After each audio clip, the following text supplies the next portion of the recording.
नमस्कार, आप देख रहे हैं न्यूज 24। मैं हूं विपनेश माथुर। महाराष्ट्र विधानसभा चुनाव का शोर अब हर ओर गूंजने लगा है, लेकिन इस बीच कांग्रेस और उनके सहयोगी दलों की एक खास रणनीति और चुनावी एजेंडों ने सत्ताधारी महायुति में शामिल बीजेपी की टेंशन बढ़ा रखी है। राहुल गांधी के मुद्दों की काट ढूंढने से भी बीजेपी और उनकी सहयोगी पार्टियों को नहीं मिल पा रही है। ऐसे में बीजेपी फिर अपने वही पुराने एजेंडे पर लौट आई है, जिसके लिए वो जानी जाती है। महाराष्ट्र के सियासी गलियारों में भी बटेंगे तो कटेंगे का नारा बुलंद होने लगा है। आखिर क्यों? आखिर महाराष्ट्र में बांटने काटने के मुद्दे पर किस तरह से महाभारत छिड़ी हुई है, रिपोर्ट के जरिए आपको दिखाते हैं।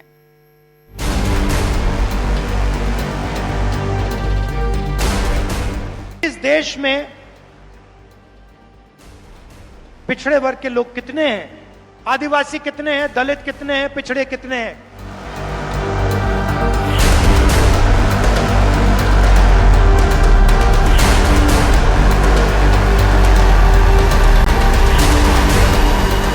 राष्ट्र तब सशक्त होगा जब हम एक रहेंगे, नेक रहेंगे, तभी नेक रहेंगे।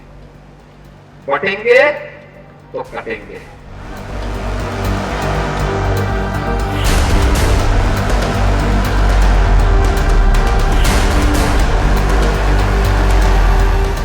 अगर हम बटेंगे तो बांटने वाले महफिल सजाएंगे।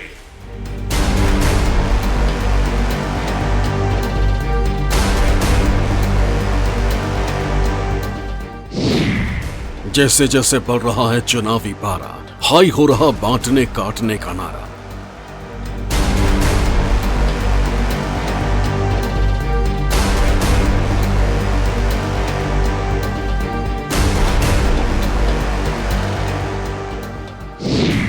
बीजेपी संघ का चुनावी एजेंडा, कांग्रेस का भी क्लियर है फंडा।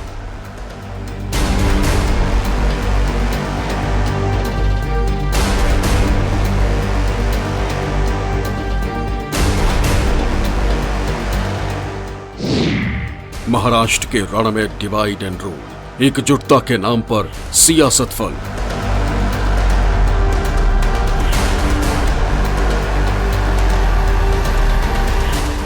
सियासत अपने अपने वोटर्स को साधने की, सियासत अपने अपने वोट बैंक को मजबूत करने की, सियासत वोटों का ध्रुवीकरण कर अपना अपना सियासी वजूद बचाने की।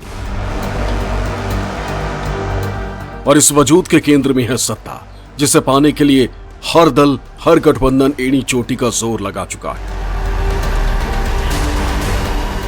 महाराष्ट्र की सत्ता पर काबिज होने के लिए तमाम पार्टियां साम दाम दंड भेद हर तरह की नीतियां अपनाने लगी।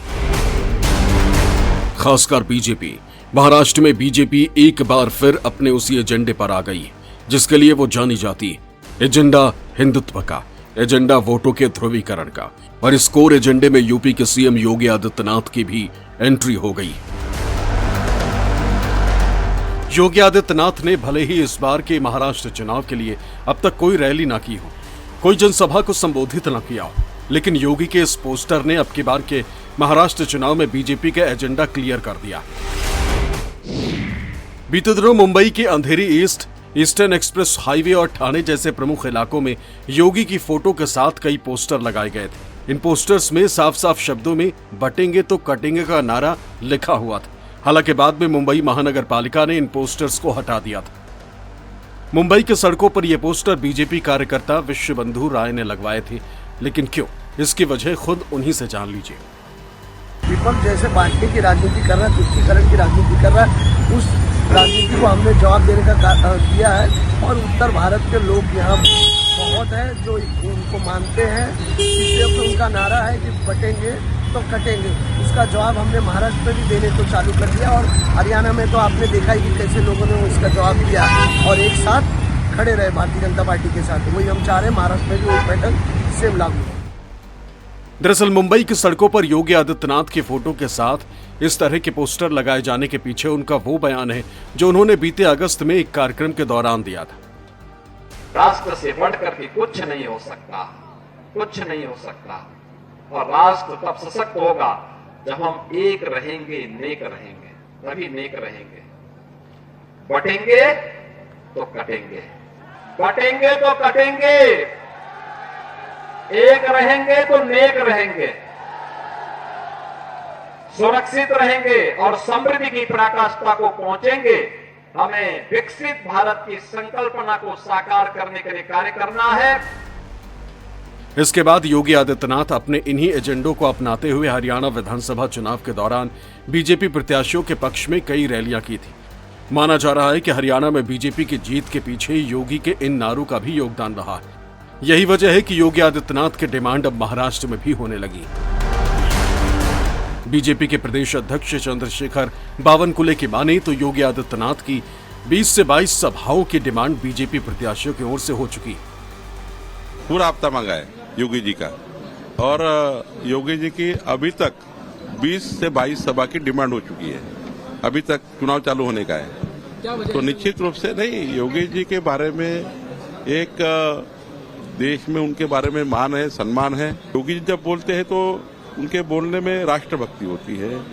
मोदी जी बोलते हैं राष्ट्रभक्ति वो बोलते हैं, हमारा देश आगे लेके जाने के लिए बोलते हैं, राष्ट्र प्रथम के लिए बोलते हैं। तो ऐसे नेताओं का भाषण सुनने के लिए पब्लिक भी आ जाती है।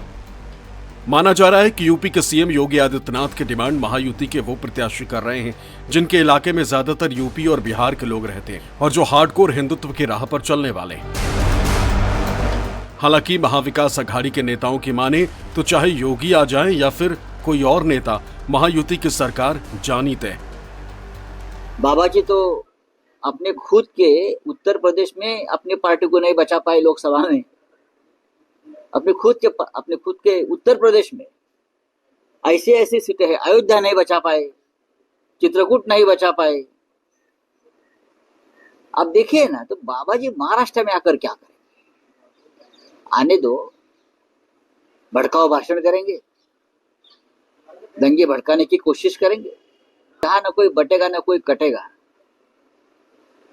ये महाराष्ट्र है भाई, ये फुले शाहू अंबेडकर और छत्रपति शिवाजी महाराज का महाराष्ट्र है। इस प्रकार के जो राजनीति है ना, बटेंगे कटेंगे वाली, इस राज्य में मुंबई में नहीं चलेंगी। हम ना बटेंगे ना कटेंगे। हमें बीजेपी मालूम है, आरएसएस मालूम है, उनकी कुटिल नीति में वो प्रसिद्ध है, ये भी मालूम है। तो ये महाराष्ट्र है, ये शाहू फुले अंबेडकर का महाराष्ट्र है, ये भी ध्यान में रखना चाहिए। किसी भी ऐसे कृति वो जो करेंगे उसको हम फंसेंगे नहीं, हमारी जनता फंसेगी नहीं, महाविकास आघाड़ी के साथ में रहेगी। बटेंगे तो कटेंगे, ये काटने की लाइन है ना। कटेंगे शब्द का भी इस्तेमाल हुआ है, और इसके ऊपर भी फिर आप अगर कहते हैं कि ये काटने वाली लाइन नहीं है, तो मुझे लगता है कि महाराष्ट्र की जनता लिखी पढ़ी है और उनको समझता है काटने का इरादा किसका है और किसको काटना है।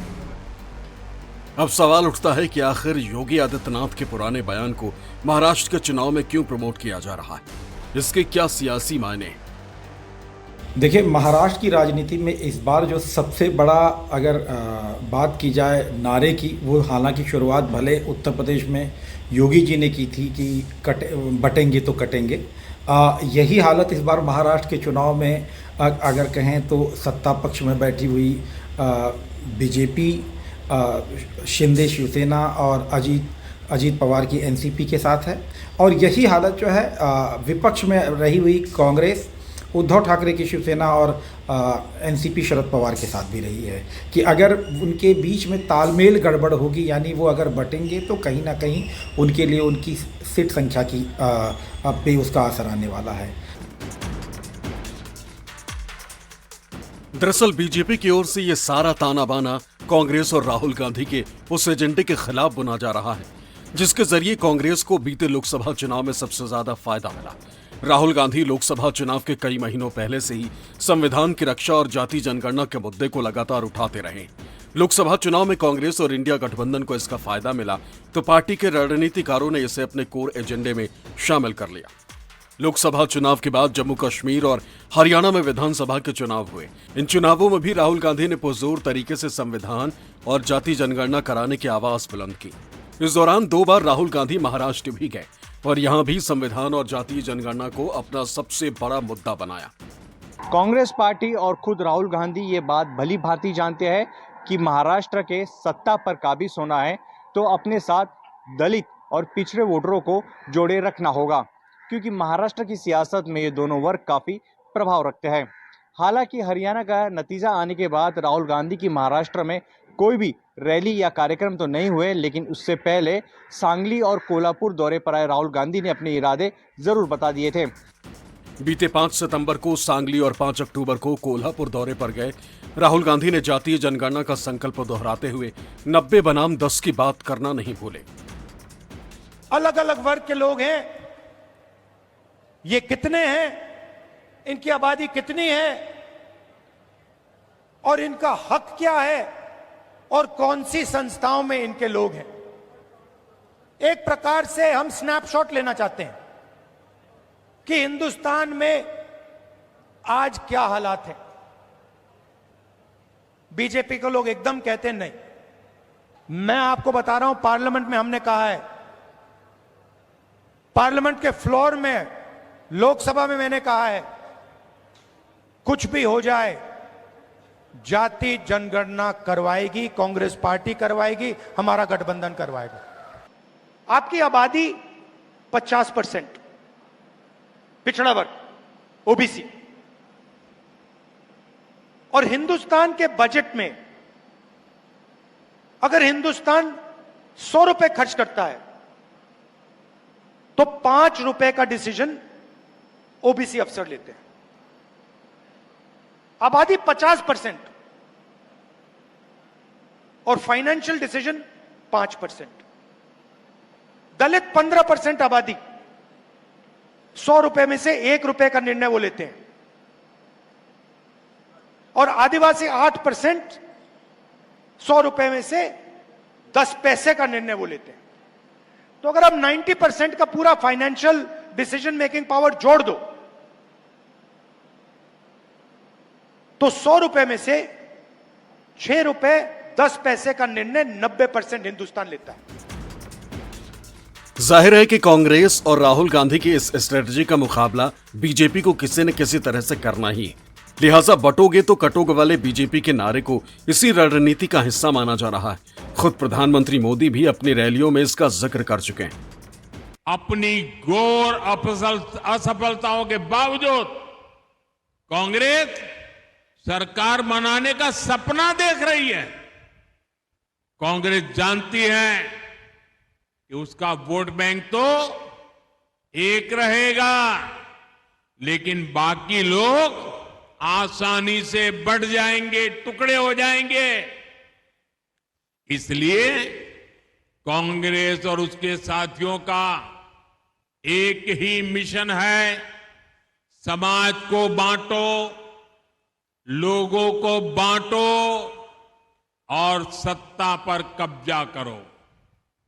इसलिए हमें अतीत से सबक लेना है। हमें हमारी एकता को ही देश की ढाल बनाना है।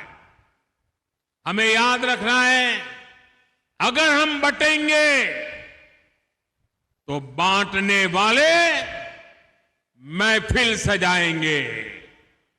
हमें कांग्रेस और महाअघाड़ी वालों के मंसूबों को कामयाब नहीं होने देना है।